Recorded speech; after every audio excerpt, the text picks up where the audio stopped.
Claude, tu nous parles ce soir des enfants de Palestine. Oui, en effet.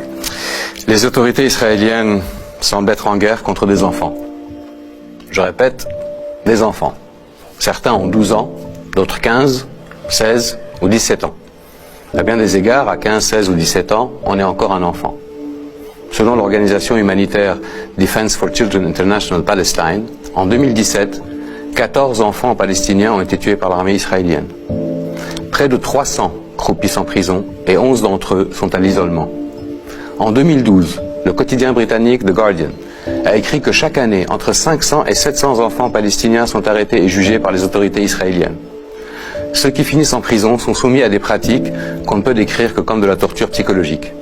Isolement carcéral, menaces, injures, privation de sommeil. Les enfants qui avouent les crimes dont ils sont accusés le font pour ne plus avoir à subir ces pratiques.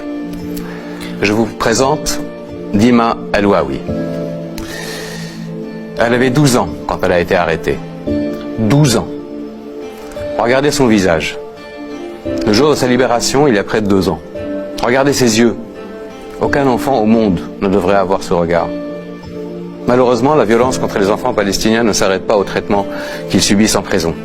Le 9 février dernier, le quotidien israélien de gauche Haaretz a publié sous la plume du journaliste Gideon Levy, qui est une référence dans la presse israélienne, une histoire hallucinante. Je cite: « Comme à un safari, les soldats israéliens en jeeps traquent un adolescent palestinien et lui tirent une balle dans la tête.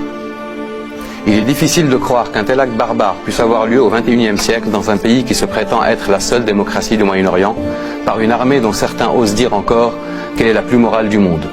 Un acte qui rappelle l'apartheid en Afrique du Sud ou la ségrégation raciale dans l'Amérique du début du XXe siècle. Pendant des années, cette guerre qu'Israël mène contre les enfants de Palestine a été passée sous silence dans les médias occidentaux. Cette omerta, aussi choquante qu'inacceptable, a été brisée après l'arrestation de Ahed Tamimi. Vous savez, cette adolescente à la crinière blonde et aux yeux clairs, qui est devenue en quelques semaines le symbole de la résistance palestinienne. Cette adolescente, que l'ancien ambassadeur d'Israël aux États-Unis et député à la Knesset, Michael Oren, a soupçonné d'être une actrice engagée par la famille Tamimi à des fins propagandistes. Alors justement, c'est pas du tout une actrice, et tu vas nous rappeler un peu qui est Ahed Tamimi et nous rappeler un peu cette histoire.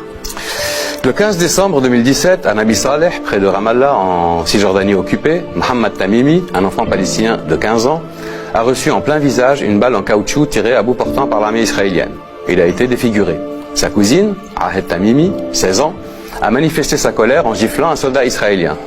Le 19 décembre, soit 4 jours après, l'adolescente a été sortie du lit en pleine nuit et arrêtée par une unité de Tsahal. 3 mois plus tard, elle n'a toujours pas été libérée. Et c'est en prison qu'elle a fêté ses 17 ans.